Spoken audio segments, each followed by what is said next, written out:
여러분 안녕하세요. 12월 21일 월요일 아침입니다.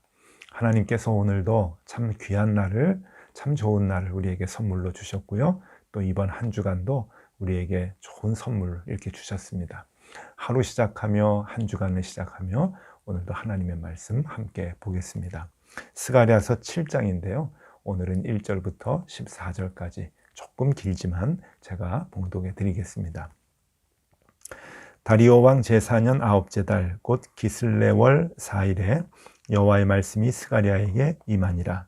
그때 베델 사람이 사라셀과 레겜멜렉과 그의 부하들을 보내어 여호와께 은혜를 구하고 만군의 여호와의 전에 있는 제사장들과 선지자들에게 물어 이르되 내가 여러 해 동안 행한 대로 5월 중에 울며 근신하리이까 하매 만군의 여호와의 말씀이 내게 임하여 이르시되 온 땅의 백성과 제사장들에게 이르라. 너희가 70년 동안 다섯째 달과 일곱째 달에 금식하고 애통하였거니와 그 금식이 나를 위하여 한 것이냐. 너희가 먹고 마실 때에 그것은 너희를 위하여 먹고 너희를 위하여 마시는 것이 아니냐. 예루살렘과 사면 성읍의 백성이 평온히 거주하며 남방과 평원에 사람이 거주할 때에 여호와가 옛 선지자들을 통하여 외친 말씀이 있지 않느냐 하시니라. 여호와의 말씀이 스가랴에게 임하여 이르시되 만군의 여호와가 이같이 말하여 이르시기를 너희는 진실한 재판을 행하며 서로 인애와 긍휼을 베풀며 과부와 고아와 나그네와 궁핍한 자를 압제하지 말며 서로 해하려고 마음에 도모하지 말라 하였으나 그들이 듣기를 싫어하여 등을 돌리며 듣지 아니하려고 귀를 막으며 그 마음을 금강석 같게 하여 율법과 만군의 여호와가 그의 영으로 옛 선지자들을 통하여 전한 말을 듣지 아니하므로 큰 진노가 만군의 여호와께로부터 나왔도다. 내가 불러도 그들이 듣지 아니한 것처럼 그들이 불러도 내가 듣지 아니하리라. 만군의 여호와가 말하였느니라. 내가 그들을 바람으로 불어 알지 못하던 여러 나라에 흩었느니라. 그 후에 이 땅이 황폐하여 오고 가는 사람이 없었나니 이는 그들이 아름다운 땅을 황폐하게 하였음이니라 하시니라. 아멘. 네, 7장의 말씀을 오늘 다 읽었습니다.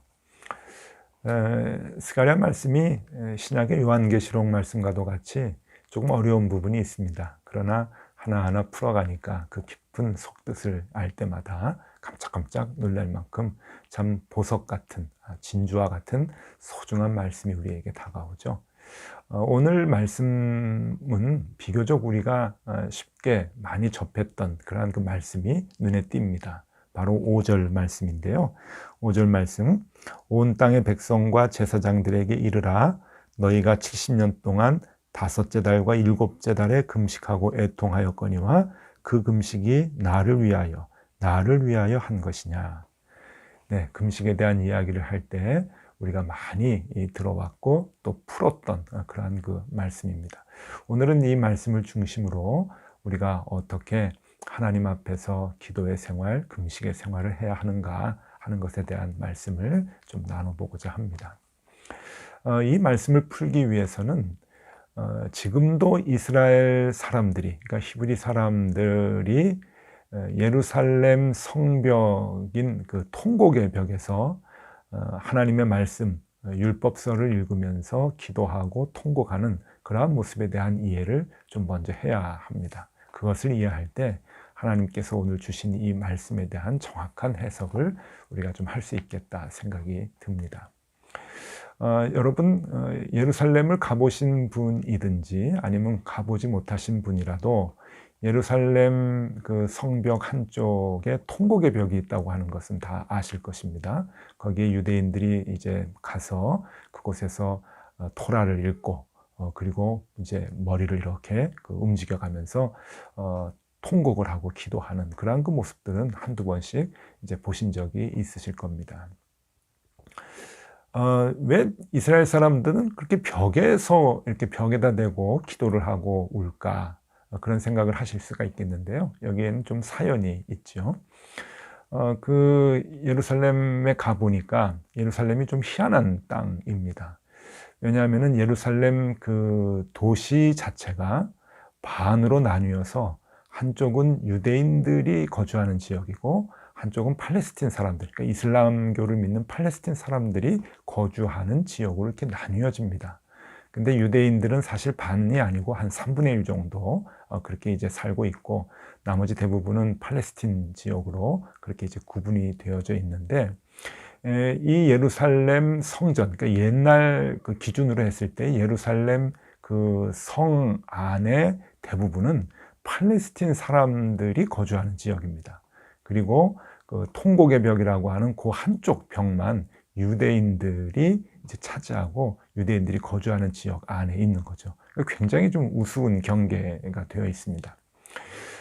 그래서 지금도 그 유대인들, 이스라엘 사람들은 그 예루살렘 성전이 있는 그 예루살렘 성 안을 자기네들이 다 차지해서 거기에 예루살렘 성전을 다시 재건하고자 하는 마음이 굴뚝 같죠. 굉장히 그런 마음을 갖고 있는데, 이게 참 함부로 하지 못하는 것이, 이게 굉장히 중요한 지역이고 이해관계가 얽혀있는 지역이어서 잘못하면 중동 전쟁이 발발하고 3차 세계대전이 일어날 수도 있는 화약고이기 때문에 국제사회가 그것을 용납하지 않고 있는 것이죠.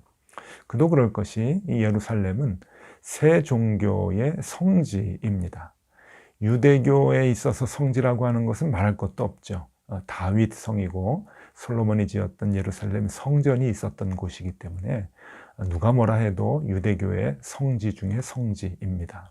그런데 기독교에 있어서도 그것은 성지입니다. 우리가 잘 알듯이 예수님께서 예루살렘에 입성을 하셨고, 또 그곳에서 빌라도에게 신문을 받으시고, 또 사람들에게 고난을 받고, 그리고 예루살렘 성문 밖 골고다 언덕에서 십자가에 못 박혀 돌아가신, 정말 기독교에 있어서는 굉장히 소중한 성지가 되겠죠.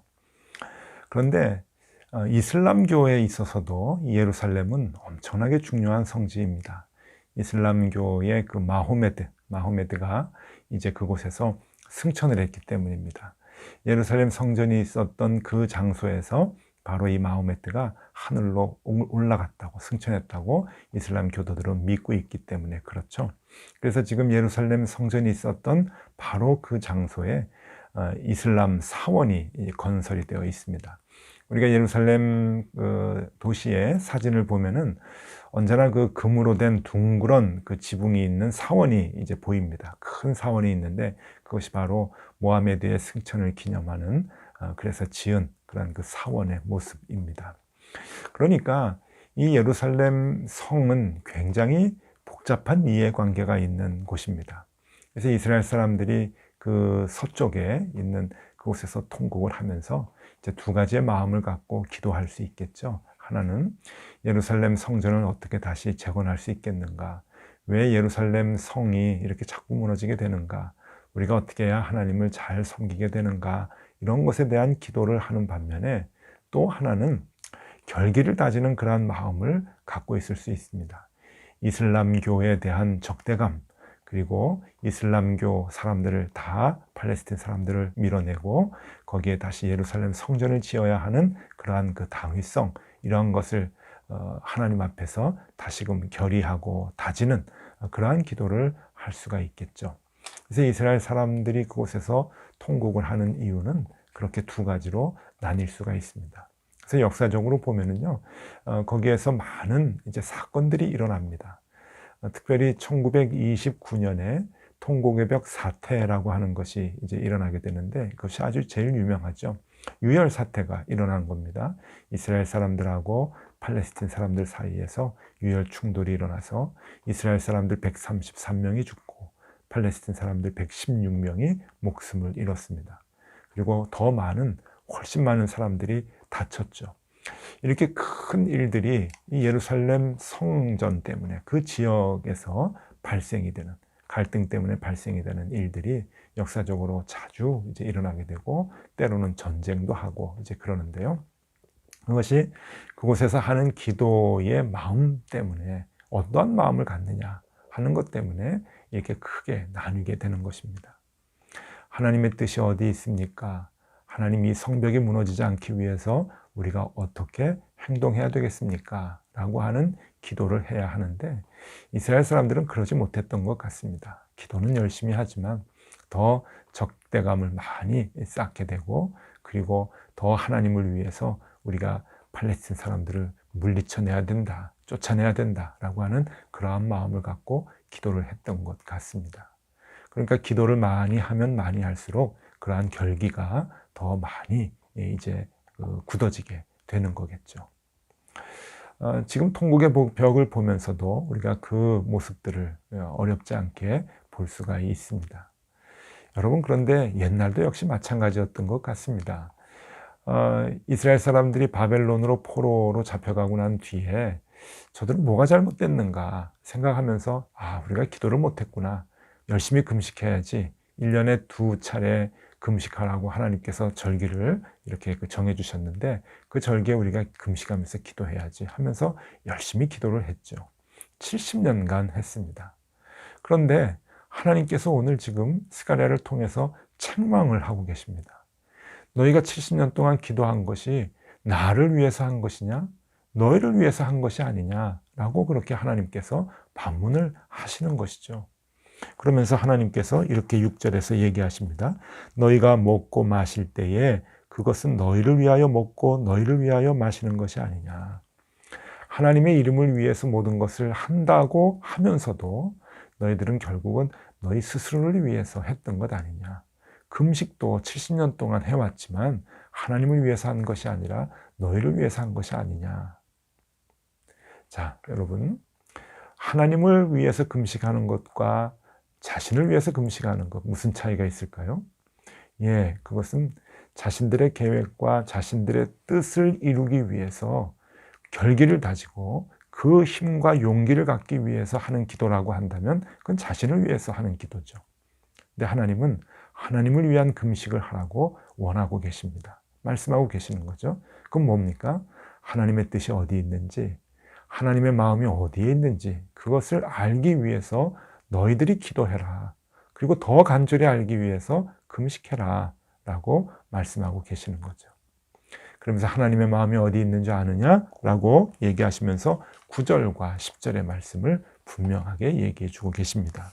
9절 말씀, 10절 말씀 읽어드립니다. 만군의 여호와가 이같이 말하여 이르기를 너희는 진실한 재판을 행하며 서로 인애와 긍휼을 베풀며 과부와 고아와 나그네와 궁핍한 자를 압제하지 말며 서로 해하려고 마음에 도모하지 말라. 하나님의 마음은 이것이다 라고 분명히 얘기하고 계시는 거죠. 하나님이 구약 성경 전체를 통해서 계속 누차 반복적으로 얘기했던 것.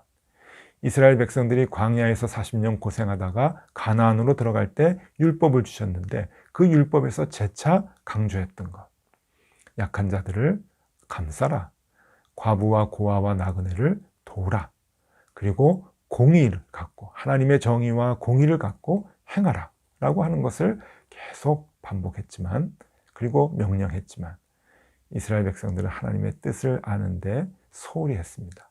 그리고 결국은 통곡의 벽에서 통곡을 하고 말씀을 읽고 기도를 하지만 그것이 자기네 뜻을 관철시키기 위해서 결기를 다지는 그러한 기도가 되는 것처럼 이스라엘 백성들도 70년 동안 다시금 적대감을 갖고 원수들을 물리치고 다시금 예루살렘 성전을 건축하기 위한 그러한 것에 대한 관심을 갖고 기도를 해왔던 것이죠.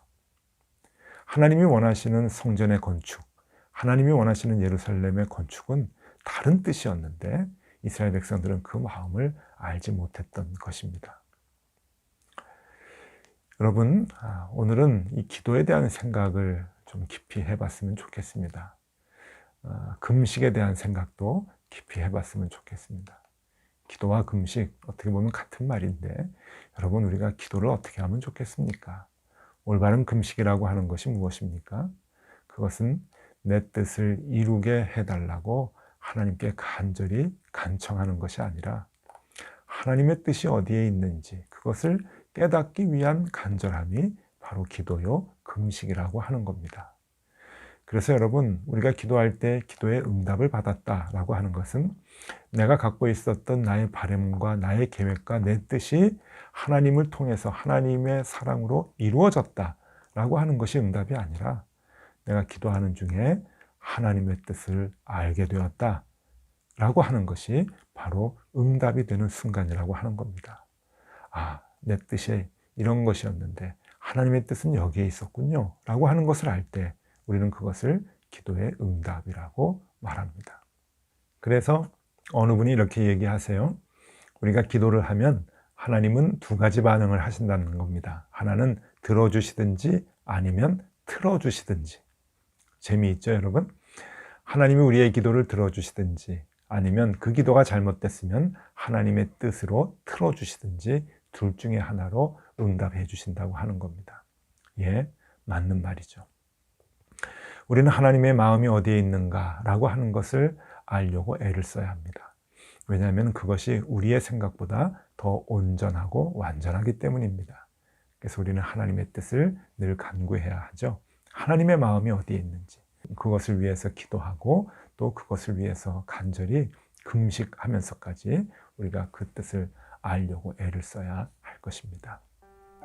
여러분, 오늘은 이 말씀을 통해서 우리 한 절, 이 5절의 말씀을 좀 깊게 생각해 봤습니다.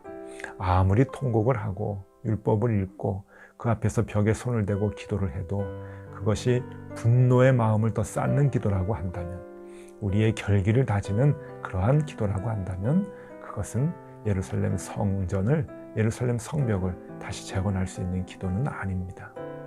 우리는 하나님의 마음을 알기를 원해야 되죠.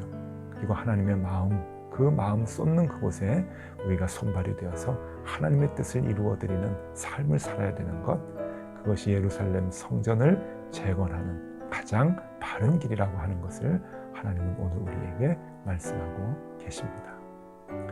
자, 오늘도 우리가 그 응답받기를 원하는 마음으로 기도하면 좋겠습니다. 하나님의 뜻을 아는 것, 알게 되는 것, 응답의 순간이라고 얘기했죠. 그 하나님의 마음을 알기 위해서 오늘도 주님 붙들고 기도하는 하루가 되실 수 있기를 바랍니다. 기도하겠습니다. 하나님 감사합니다. 기도에 대해서, 금식에 대해서 명확히 말씀해 주시니 감사합니다. 내 뜻을 내려놓고 주님의 뜻 알기를 간절히 소망하게 하여 주시고 하나님의 뜻을 아는 순간 기도가 응답되었음을 우리가 기쁨으로 받게 하여 주시옵소서. 오늘도 그런 하루가 되게 하여 주시기를 빌며 예수 그리스도 이름으로 기도드리옵나이다. 아멘. 네, 함께 기도하시겠습니다.